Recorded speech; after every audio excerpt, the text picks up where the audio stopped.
Welcome back to the channel guys.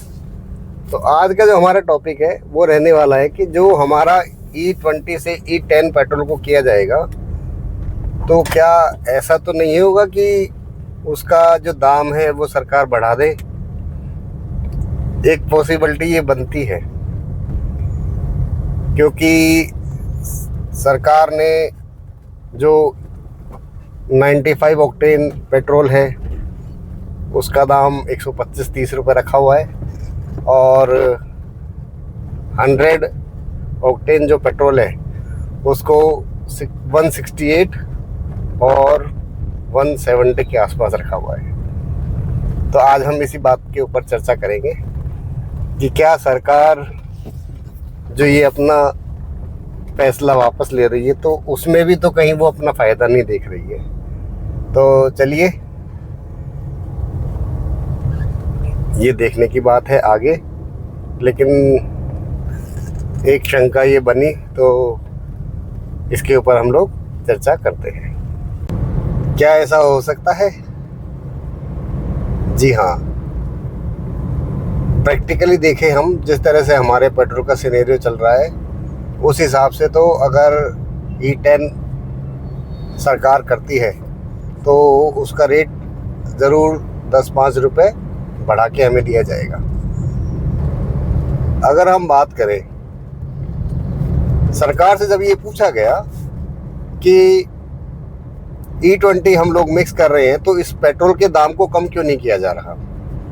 E20 का दाम petrol का इसलिए कम नहीं हुआ क्योंकि सरकार का ये कहना है कि एथेनॉल का जो मैन्युफैक्चरिंग कॉस्ट है वो पेट्रोल से ज़्यादा आ रही है, और इसलिए हमें वो उसी भाव में सरकार दे रही है, जबकि उसकी हकीकत में अगर लागत देखी जाए तो वो ज़्यादा लगने से हमारा E20 वाले पेट्रोल का भाव ज़्यादा हो जाना चाहिए था, लेकिन सरकार का ये कहना है कि हम आपको उससे कम भाव में दे रहे हैं। अगर इसी बात के ऊपर हम चलते हैं तो E20 वाला पेट्रोल हमारा अगर ज़्यादा सरकार को पे करना पड़ रहा है और हमें जो रेट मिल रहा है 108-109 रुपये, अगर E10 डालते हैं पेट्रोल के अंदर तो इथेनॉल की जो मैन्युफैक्चरिंग कॉस्ट है वो कम पड़ी, क्योंकि उसमें 10% इथेनॉल डाला जा रहा है।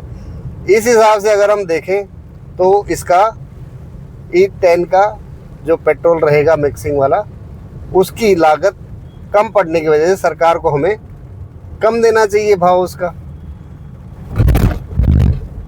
तो इन दोनों पॉइंटों पे हमने बात कर ली है। अब देखते हैं सरकार इसके ऊपर क्या रुख रखती है। तो अब देखने की बात यह है कि क्या सरकार E10 पर शिफ्ट होती है, और होती है तो क्या E10 का जो भाव है वो बढ़ाती है या कम करती है। दोनों बातें जो सरकार के पॉइंट ऑफ व्यू से निकल के आई वो हमने डिस्कस कर ली, और जो हमारे पॉइंट ऑफ व्यू से वो हमने डिस्कस कर ली। अब ये देखने की बात है कि आगे क्या होता है। तो चलिए, मुझे ऐसा लगा कि ये मुझे आप लोगों के साथ टॉपिक शेयर करना चाहिए। मिलते हैं किसी और वीडियो में किसी और नए टॉपिक के साथ। वीडियो को देखने के लिए थैंक यू सो मच। और बारिश आ गई है, बहुत अच्छा मौसम हो गया है।